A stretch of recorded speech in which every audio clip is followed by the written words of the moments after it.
Bonjour à tous, on se retrouve pour une nouvelle vidéo sur les lois normales quelconques, après avoir travaillé sur les lois normales centrées réduites. Alors petit rappel du contexte, je vous rappelle qu'on avait bossé sur une activité qui permettait de visualiser le fait qu'une loi binomiale quelconque pouvait être entre guillemets approximée par une loi continue, ici dont on avait trouvé la représentation. On avait même trouvé la densité de cette loi normale centrée réduite qui était f de x est égal à 1 sur racine de 2pi, e de moins 1 demi de x carré. Et on avait vu implicitement, ou plutôt intuitivement, que quand n évoluait sous certaines conditions, évidemment, eh bien, on se retrouvait avec finalement une approximation forte de cette loi binomiale par cette loi normale-là, via un changement de variable.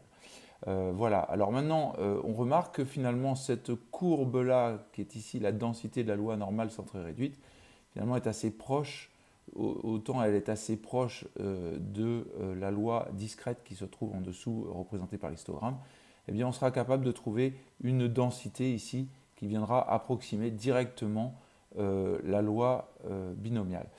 Voilà, et c'est tout le travail, cette loi-là, ben, on appellera ça une loi normale, éventuellement non centrée, non réduite. Voilà, alors je vous propose de faire un petit retour sur le changement de variable avec le début de l'activité avant de passer directement à l'énoncé des propriétés.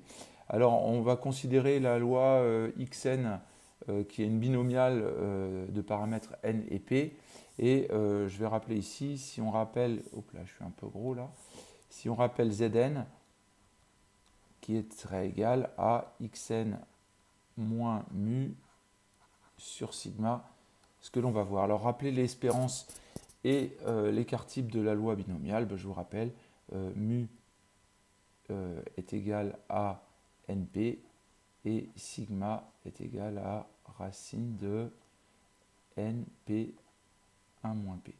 Voilà. Et je vous rappelle qu'on avait établi que l'espérance de Zn est égal à 0 et l'écart type de Zn était égal à 1. Donc vous voyez, en effectuant le changement de variable xn moins mu sur sigma, on retrouve une loi qui est toujours discrète, mais dont l'espérance vaut 0 et dont l'écart type vaut 1. Alors on va faire le changement de variable dans l'autre sens maintenant. Supposons qu'on ait une variable aléatoire qui suit une loi normale centrée réduite, cette fois-ci z, et on va considérer deux paramètres mu et sigma. Attention ici, on va rajouter sigma doit être positif. Eh bien, qu'en est-il de la variable aléatoire z' égale à sigma fois z plus mu? Eh bien, calculons l'espérance et l'écart type. Si je calcule l'espérance de z', c'est égal à l'espérance de sigma z plus mu, et puis avec la linéarité de l'espérance, on obtient sigma multiplié par l'espérance de z plus mu. Mais puisque cette espérance de z, puisque z s'agit d'une loi normale centrée réduite, eh bien l'espérance vaut 0, donc au global, z' a pour espérance directement mu. De la même façon avec l'écart type, voilà, sigma de z', c'est égal à sigma fois l'écart type de sigma z plus mu. Et donc, je vous rappelle que l'écart type n'est pas sensible aux translations, c'est-à-dire au fait d'additionner mu, et donc les dispersions ne vont pas changer, le fait de décaler de mu. Donc on obtient sigma de sigma z. Voilà. Et donc on avait vu dans le cours que l'écart type de A fois Z est égal à valeur absolue de A fois l'écart type de Z. Voilà. Mais comme l'écart type de Z, puisque Z il s'agit d'une loi normale centrée réduite, l'écart type de Z est égal à 1, on obtient valeur absolue de sigma. Mais comme on a choisi un sigma positif, on obtient sigma. Voilà. Donc on en résume que là, en effectuant ce changement de variable, on obtient une nouvelle loi continue qui aura pour espérance mu et pour et pour écart type sigma. Donc on peut retrouver de cette manière-là une nouvelle loi. Et bien si je fais, j'essaie d'isoler z dans l'autre sens ici, j'obtiendrai z' moins mu est égal à sigma multiplié par z, et donc z est égal à z' moins mu sur sigma. Et vous voyez que si z' est une loi comme ça, eh bien on obtient ici dans l'autre sens z qui est une loi normale centrée réduite. Voilà, on en vient donc à la définition. On dira que, alors évidemment, il existe une densité pour cette loi-là, hein, on pourrait la définir. Elle n'est pas au programme de terminale, mais vous la verrez dans le supérieur pour ceux qui continueront des maths.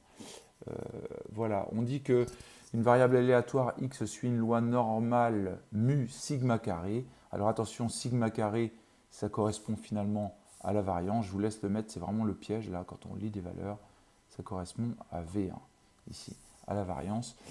On dit que x suit une telle loi si la variable t égale x moins mu sur sigma suit une loi normale centrée réduite. Dans l'exemple avant, le t correspond au z. Voilà, on obtient alors une variable aléatoire t qui a pour espérance 0 et pour variance 1. Voilà. Alors, on va voir un petit peu les cas particuliers et de quelle manière on peut interagir. Alors, ça nous intéresse parce qu'il y a des cas particuliers qui sont toujours les mêmes. C'est-à-dire que si on prend cette loi comprise, la probabilité pour que cette loi x soit comprise entre mu moins sigma et mu plus sigma, le résultat est toujours le même. Et on obtient 0,683. Pour x entre mu moins 2 sigma et mu plus 2 sigma, on obtient 0,954. Et probabilité pour que x soit entre mu moins 3 sigma et mu plus 3 sigma, toujours 0,997. Alors pour un probabiliste ou un statisticien, c'est très pratique parce qu'on peut se dire, je veux repérer les valeurs qui sont un peu étranges, je repère à 95,4, eh bien je peux tout de suite savoir quelles sont les bornes qui me permettent d'avoir 95,4% de valeur au centre. Et donc tout ce qui dépassera, on dira, peut-être que c'est louche, et on va essayer de comprendre ces valeurs-là.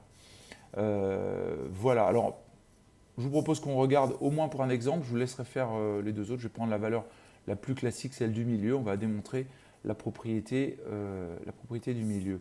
Alors, prenons l'exemple, donc on va dire que x suit une loi normale mu sigma au carré, donc que t ou z, on l'appelle de noms différents, ça n'a pas d'importance, que t égale x moins mu sur sigma suit lui une loi normale centrée réduite. Donc vous voyez que maintenant je mets le 1 au carré pour bien signifier que par rapport à une loi quelconque, ça correspond à la variance. Voilà, alors du coup si j'exprime ça, on va pouvoir calculer la probabilité pour que x soit compris entre mu moins 2 sigma et mu plus 2 sigma. Et bien ça, on va effectuer le changement de variable pour se ramener à la loi normale. Vous voyez que la normale centrée réduite, vous voyez que même avec la calculatrice, là on est coincé parce qu'il faudrait connaître mu et sigma, et là on ne les a pas. Mais il se trouve que ça va simplifier en effectuant ce changement de variable là. D'abord on va commencer par retrancher mu partout, donc ça fait x moins mu compris entre moins 2 sigma et j'ai mis strict, mais ce serait pareil au sens large, vous savez que c'est une loi continue, et 2 sigma. Voilà, et donc en divisant tout par sigma, qui est positif, ça nous donne probabilité que x moins mu sur sigma soit compris entre moins 2 et 2. Et vous voyez, on n'a plus de valeur là, il n'y a plus d'inconnu, on connaît les bornes, moins 2 et 2, pour une loi que cette fois-ci on connaît tout en détail, c'est la probabilité pour que t soit entre moins 2 et 2. Alors, juste pour se rappeler, hop, ça nous permet de peut-être réactiver des éléments. Si je suis avec la calculatrice, menu stat, alors, attendez, hop là, il va falloir que je m'organise. Menu stat, voilà, dist, loi normale, binomial CD. Le lower, on est à moins 2. le upper, on est à 2 pour une loi sigma mu égale 0. On obtient 0,95,4. Voilà, hop, environ 0,95,4. Voilà, vous pouvez le visualiser aussi avec la Numworks, qui est peut-être un peu plus visuel. Hop, je cherche dans ma probabilité la loi normale mu sigma, mu égale 0, sigma égale 1, et je vais aller chercher en centré, j'y suis déjà, je vais chercher moins 2, hop là, échappe, et 2, et j'obtiens effectivement 0,95,4. Voilà, il y a 95,4% de chances de tomber entre mu moins 2 sigma et mu plus 2 sigma. Plus généralement, on peut visualiser ça sur une petite figure GeoGebra que j'ai essayé de vous préparer. Vous voyez que si je change la M, de fait, on obtient une courbe qui va être toujours centrée en mu. D'ailleurs, j'aurais pu tracer la droite x égale m. Voilà, donc si ça correspond à l'espérance ici, et vous voyez que si je change l'espérance, j'obtiens une densité qui va être centrée par rapport à cette valeur-là. Voilà, et effectivement, si j'augmente mon écart type, la dispersion va être plus grande, et ma courbe va s'étaler, de manière toujours à avoir une aire entre moins l'infini et plus l'infini qui sera égale à 1. Voilà, et alors, on peut visualiser ça, ce changement de variable. Si je vous dessine la loi normale centrée réduite, là, qui est ici, alors évidemment elle est un peu étalée, j'ai étalé le graphique, eh bien, vous voyez ici, je vous ai mis entre moins 2 sigma et plus 2 sigma, mu moins 2 sigma et mu plus 2 sigma ici, et on obtient une aire qui sera de 95%. Vous voyez que si je change là, eh bien l'aire va toujours être la même, et on retrouve exactement la même chose pour l'autre variable. Alors, est-ce que je vais retrouver les points? Oui, ici, vous voyez, je vous ai affiché les deux valeurs dans l'autre sens. D'ailleurs, c'est étonnant, je n'ai pas le bon point ici. Je ne sais pas ce qui se passe. C'est pas grave. Voilà, je vais me mettre comme ça. Voilà, et donc, si je calcule l'intégrale de, pour la loi normale centrée réduite de moins 2 à 2, ben, ces deux aires-là sont toujours les mêmes.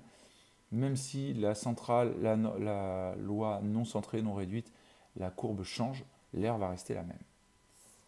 Voilà, je vous laisserai effectuer les calculs avec mu plus 2 sigma. Là, on a fait mu moins 2 sigma et mu plus 2 sigma. Et vous avez exactement les mêmes résultats avec mu moins sigma, mu plus sigma, mu moins 3 sigma et mu plus 3 sigma. Vous avez vu quand même qu'avec 3 sigma, si on s'écarte de 3 fois l'écart type, on est déjà à 99,7% des valeurs qui sont à l'intérieur. Il ne reste vraiment pas grand-chose après, quoi. Donc on s'en servira comme référence de ces trois valeurs. Elles sont à connaître par cœur. Non pas forcément pour s'en servir, mais quand on donne un résultat à 95,4, tout de suite ça doit faire tilt. Ok, c'est plus de sigma, moins de sigma. Et puis pour un exercice concret, j'allais dire, on dit tiens, j'estime à 95%, 95, 95,4, on dit ok, on sera à peu près entre moins de sigma et plus de sigma. Ça nous évite d'utiliser la calculatrice. Voilà, je vous laisserai continuer. Peut-être quelques petits exemples. Alors des remarques. Cela signifie que la probabilité d'obtenir une valeur comprise entre moins 3 sigma et 3 sigma par rapport à l'espérance, c'est pratiquement nul. Voilà, qu'est-ce que j'ai à dire encore? Il y a un axe de symétrie pour la courbe, pour la densité de cette loi non centrée, non réduite. Voilà, et je vous propose un petit exercice. Alors juste pour travailler la calculatrice, finalement, dans quelques cas, un chercheur a étudié l'âge moyen auquel les premiers mots de vocabulaire apparaissent chez les enfants. L'étude montre que cet âge suit en mois une loi normale de moyenne 11,5 et d'écart type 3,2. On va voyez, j'ai plus qu'à utiliser la calculatrice. Ici, je cherche à ce que P de probabilité pour que X soit compris entre 8 et 10. Je prends ma calculatrice. Cette fois-ci, je vais ressortir en choisissant une moyenne à 11,5. Voilà, hop là, c'est un point, 11,5 et un écart type à 3,2. Voilà, hop, 3,2. Voilà, vous voyez que je cherche en centré, donc je vais aller chercher centré entre 8 échappe et 10. Voilà, j'arrive à 0,1825. Hop là, j'ai une capture d'écran qui s'est lancée. 0,1825 environ. 18,25%. Alors, des enfants qui sont, après, commencent à parler entre 8 et 10 mois. La probabilité qu'un enfant ait prononcé ses premiers mots avant 7 mois, donc ce sera P de X inférieur à 7. Voilà, bon bah là vous avez compris, hein, je prends ma calculatrice. Qu'est-ce qui se passe là?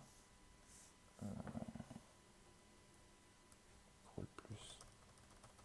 Je suis là, non, je sais pas du tout où je suis là. Bah, tant pis, on va reprendre la Casio, ça va nous changer. La Casio, ça va nous changer. Échappe, donc cette fois-ci, je vais changer un petit peu. Donc je vous rappelle que là, on a un sigma qui est à 3,5. Voilà, on a un 3,5, on est à 11,5 en espérance et on cherche inférieur à 7. Alors je vous rappelle, inférieur à 7, qu'est-ce qu'on fait? On met un lower à moins 10 puissance 99, la plus petite valeur connue, 10 puissance 99, la plus petite valeur connue sous Casio, et donc on a dit 7. Voilà, et j'obtiens ainsi 0,09927. Hop là, je vais reporter ça. 0,0992 pour rester sur le même nombre de chiffres significatifs. Donc on est à 9,92%. Et puis même principe, si je veux aller au-delà de, j'ai dit 10 mois, donc on y va, échappe, c'est bon pour les valeurs. Donc là, cette fois-ci, je serai à 10 ici et je serai à 10 puissance 99 ici pour obtenir 66,58%. 66,58%. P de X plus grand que 10 est environ égal à 0, j'ai oublié la valeur, 66,58. 66,58. Chacun trouvera ses outils de calculatrice, il faut être opérationnel pour fonctionner dans tous les sens. Alors, cette fois-ci, déterminer un intervalle centré autour de la moyenne qui permette d'affirmer la probabilité que l'âge d'apparition des premiers mots apparaissent à i égale 95%. Donc, cette fois-ci, eh bien, il faut trouver un écart. Donc, si on résume, ça nous fait P de X compris entre 11,5 moins A et 11,5 plus A, qui soit égal à 0,95. Alors 95, tout à l'heure on a vu 95,4, vous voyez que le A là il ne doit pas être loin de 2 sigma, donc on ne doit pas être loin de 7 en fait. C'est ce qu'on va pouvoir regarder et la calculatrice vous le permet aussi. En effet, ici vous pouvez choisir dans dist, normal, inverse normal. Alors là, vous devez choisir un type d'aire recherché. Donc nous, c'est un intervalle centré. Donc on va choisir center. Center pour une aire à 95, 0,95 pile. Voilà. Et puis toujours sigma 3,5 et mu 11,5. Et on obtient un 4,64. Alors vous voyez, il nous donne directement les valeurs. On obtient 4, P de X compris entre 4,64 et et combien j'ai dit 11, non 18,35 est environ égal à 0,95. Voilà. Mais en effet, si je fais 11,5 plus 3,5 fois 2, ça fait 7. 7, on arrive pratiquement, vous voyez, à 11,5 plus 2 sigma. Je vous rappelle, 11,5 plus 2 sigma, ça fait 11,5 plus 7, on arrive à bien 18,5. Vous voyez, vous pouvez l'avoir directement.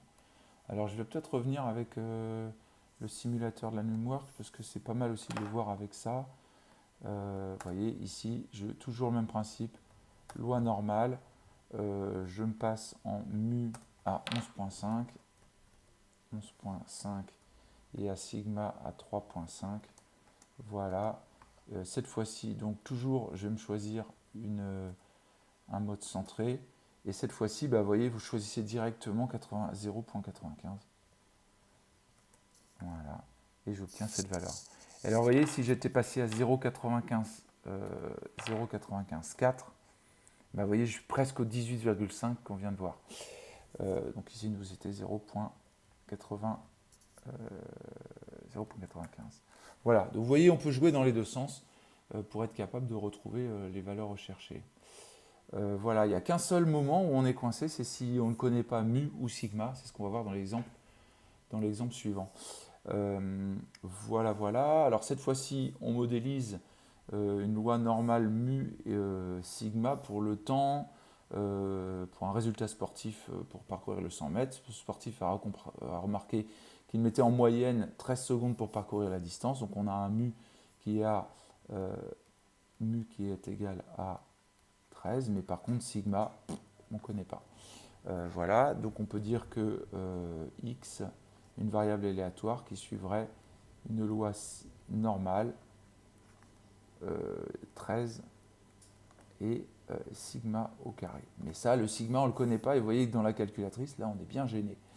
Mais il se trouve qu'on a un élément qui nous dit que en dessous de 12 secondes, il y a 5%, ça veut dire que P2x inférieur à 12 est égal à 0,05. Et donc on va pouvoir se servir de ce résultat-là pour se ramener à une loi normale centrée réduite. Donc on peut dire que t qui est égal à x moins 13 sur sigma suit une loi normale centrée réduite. Et donc si on fait le changement de variable, ça nous fait p de x moins 13 plus petit que moins 1, d'accord, est égal à 0,05. Voilà. Ça nous fait P de x moins 13 sur sigma est plus petit que moins 1 sur sigma est égal à 0,05. Voilà ce qui équivaut, hop là, j'ai un trait qui part de travers, ce qui équivaut à dire que P de t plus petit que moins 1 sur sigma est égal à 0,05. Et là, eh bien, on connaît t, c'est une loi normale centrée réduite, et normale centrée réduite, on connaît à la fois mu et à la fois sigma. Je vais donc me ramener à, cette fois-ci, je vais recentrer, c'est bizarre, voilà. Je vais me recentrer je vais passer en, c'est plus petit, donc c'est gauche, et donc moi je cherche, là je ne connais pas justement ce que je cherche, et je vais passer à 0,05 ici. Voilà, et on obtient 5,71. Et donc, ça veut donc dire que moins 1 sur sigma est égal à 5, j'ai un problème.